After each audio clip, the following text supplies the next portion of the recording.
Hey class, this is going to be video number 2 in our class of April 23rd, Making Those Connections.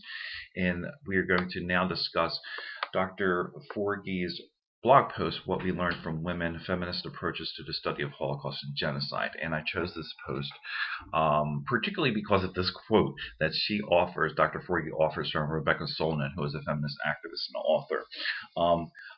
Quote, violence against women is often against our voices and our stories. It is a refusal of our voices and of what a voice means. The right to self-determination, to participation, to consent or dissent, to live and participate, to interpret and narrate.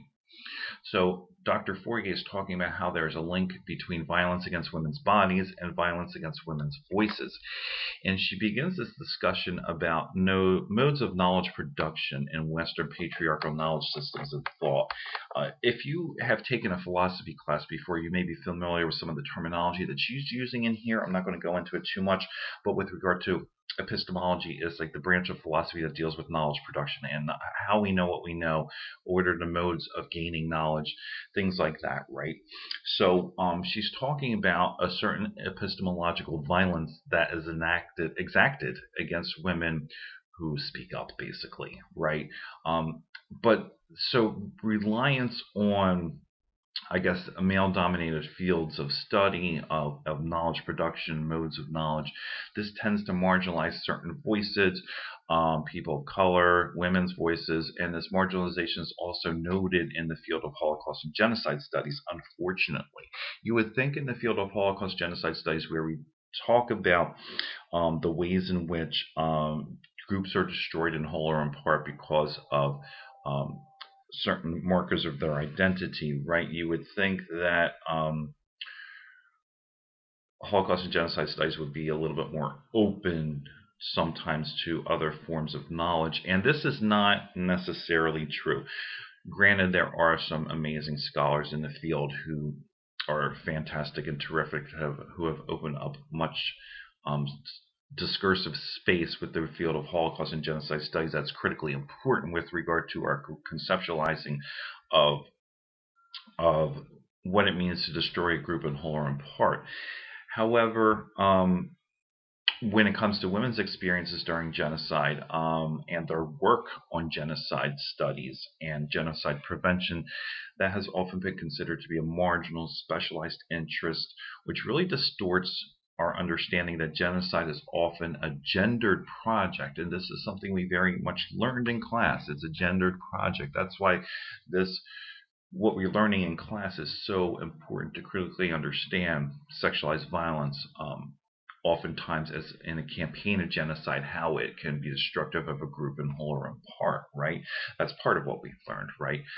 So feminist scholarship of the Holocaust and other genocides has really opened up important areas of knowledge regarding women's voices and their experiences, which have up through this point been relegated to the margin in the field of Holocaust and genocide studies.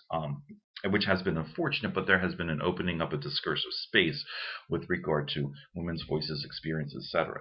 So, connecting to the present day, Dr. Forgey then talks about how attempts to surface women's voices, bring them to the surface, face a backlash from the status quo.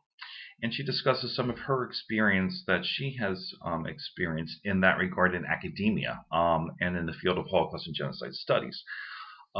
She talks about one mechanism in particular that I want to draw your attention to, which is called Darvo.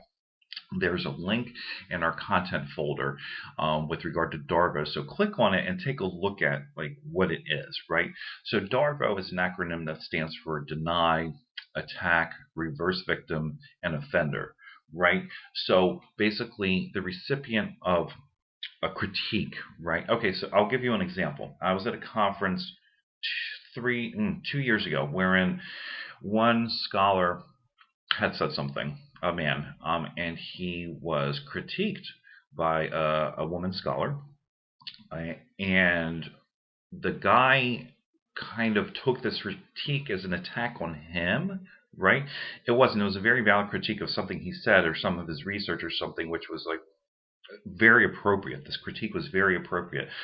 But what happened is he kind of turned it around, right, and kind of denied that he was even saying what he was saying, and then he kind of attacked her and said, "Why are you attacking me?" Right?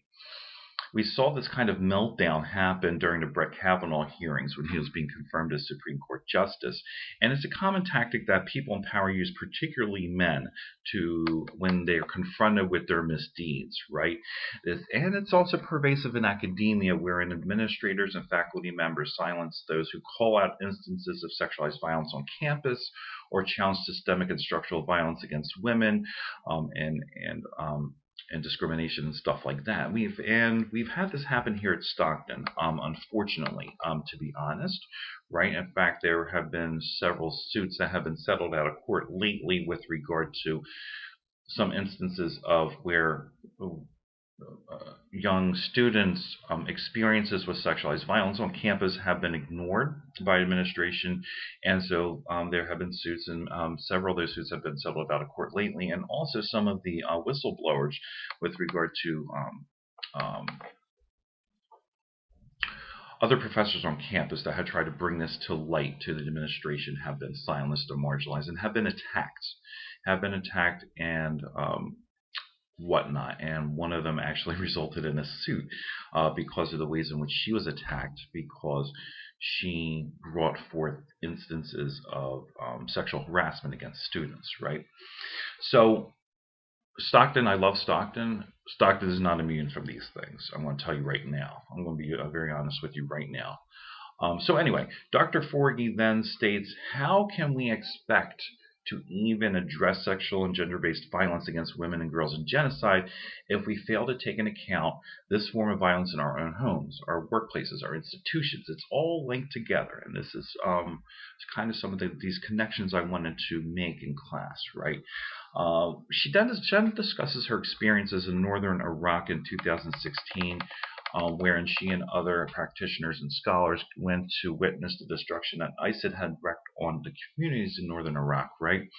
And it became abundantly clear when that those with whom she and other scholars worked, that people were able, the Iraqis were, particularly the Yazidi, were able to clearly articulate the gendered patterns of genocidal violence that were happening, such as what we have discussed throughout our classes, the separating of men and boys and killing them or disappearing them, the sexualized violence that the women suffered, right?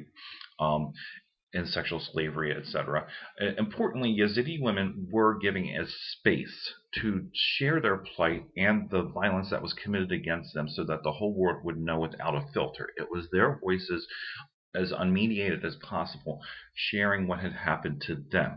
So they interviewed women and girls victimized by ISIS, not just then, but in repeat visits to the region, right? And they did not just talk about sexualized violence. They also talked about their missing and murdered husbands and sons.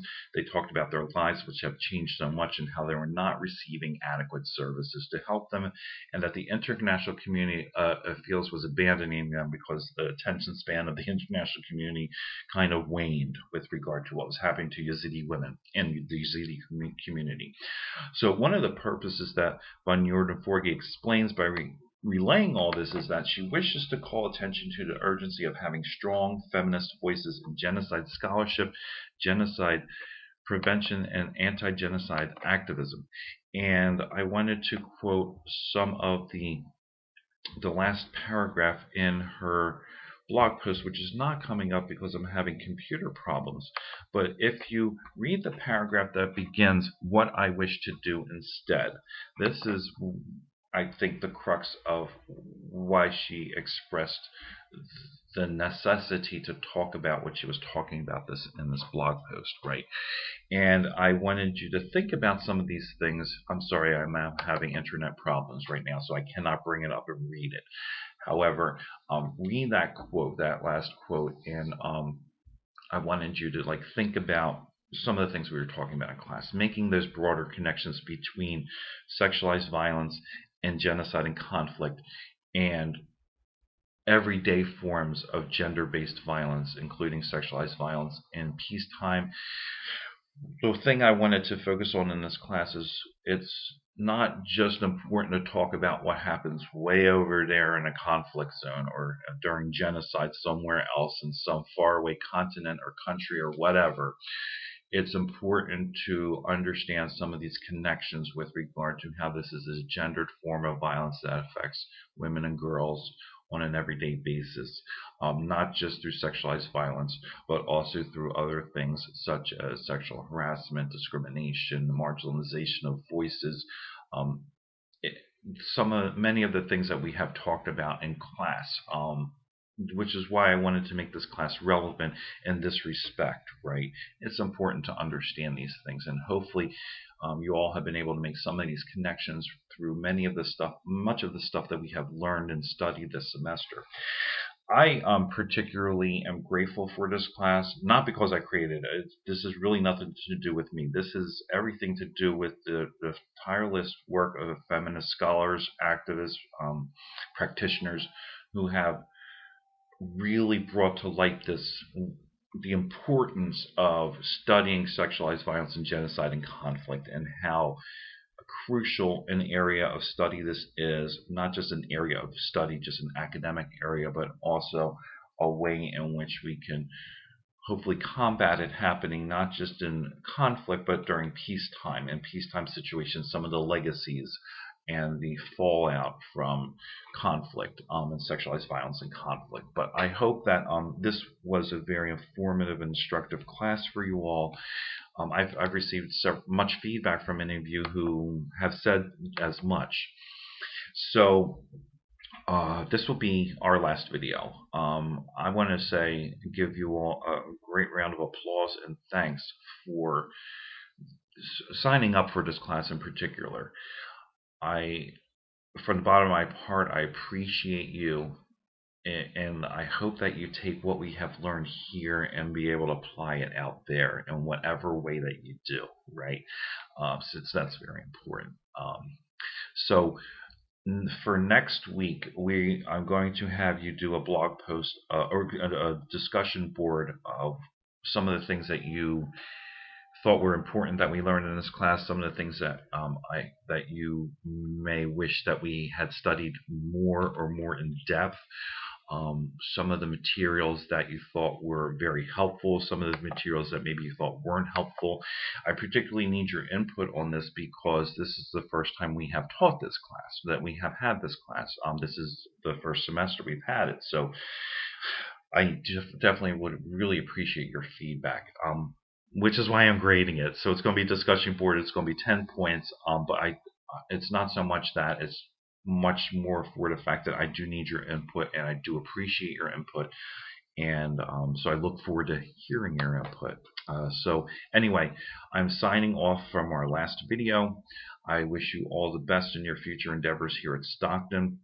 And I want to thank you from the bottom of my heart for your participation and everything that you do in your fields of study. You are the reason why I have hope for the future with regard to all the craziness that happens in the world sometimes, particularly with this, where we find ourselves today in the United States with this administration. It is because of you that I have hope that we will become better, So do good, be good, and I hope to see you all again in the future. And if I could ever be of assistance to you in any way whatsoever throughout your continued studies here at Stockton and or beyond, please never hesitate to contact me. I love you all, and I wish you all the best in everything that you do. Now I'm going to get emotional, so I'm going to shut off the video. Thank you very much, and I love you all, and good luck for the rest of your semester and your future studies. Thank you.